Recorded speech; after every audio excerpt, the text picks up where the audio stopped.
Hey everybody, it's Brian and welcome to our second C# tutorial.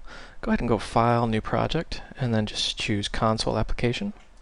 We're going to make the obligatory Hello World program.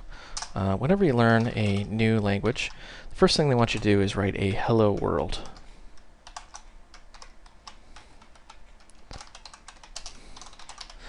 Now, you may see me typing and you're probably wondering, how is he typing so fast? See, when you start typing, that little window pops up. That's called IntelliSense. And you can just either double click on console, or you want to let it selected, you can press tab and it'll write it out for you. And when you press dot, it brings up the properties for that object. So we're just going to type read. So all we've added are two lines to our console application: write line, hello world, and read. Let's go ahead and press Control S to save. Or I'm sorry, save as. And we're just going to call this CS02. And let's put this in whatever location you're going to be saving your projects. Make sure you're all nice and saved there. And let's run this and see what happens. You notice there it says Hello World. Well, we flew through that very quickly, so how did we get to that step? Well, first thing, when it creates our console application, it adds all these using. Now what is this? These are things that we're importing into our program. There's a lot of stuff going on under the hood that we didn't write. Microsoft wrote it for us. For example, system. System.collectionsgeneric, systems.link, systems.text. I don't expect you to know what any of that stuff is. You'll learn this in future tutorials. Just for the time being, kind of click the I believe button and believe that we are importing things. And then namespace, console application 1. Think of a namespace like an apartment. The trick with these namespaces is there can only be one of a specific type in there. For example, we have this program. There can only be one program in this namespace. Don't get hung up on the word program. This could be Fuzzy Bunny Slippers or Bob. We're just going to call it Bob for the time being. There can be only one Bob in your namespace. Now, you can have a different namespace, for example, console application 2 or I hate Fuzzy Bunny Slippers or whatever, that can contain a Bob. But this namespace can only contain one Bob. In this case, we're calling it program. Now, a class is a blueprint. Everything in .NET is an object. And in order for it to be an object, it needs a blueprint, which is called a class.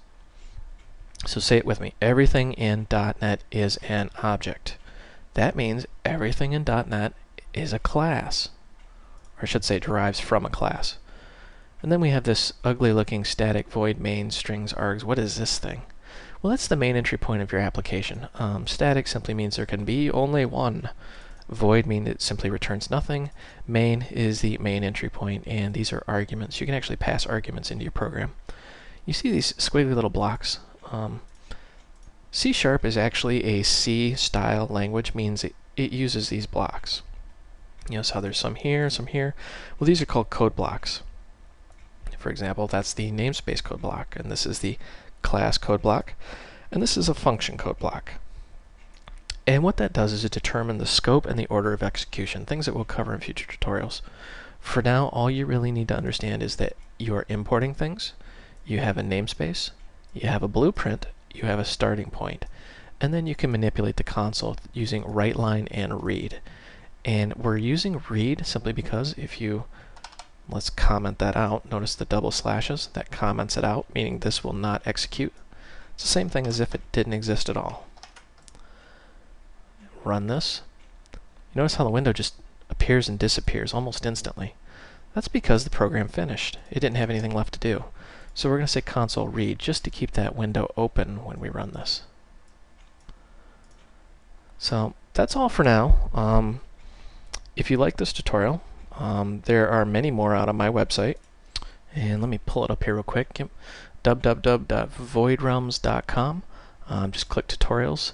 And I've kind of got it categorized. Everything will be under C#. There's really nothing there because I haven't uploaded the videos yet. So I'll just choose Visual Basic and just kind of click like a Hello World.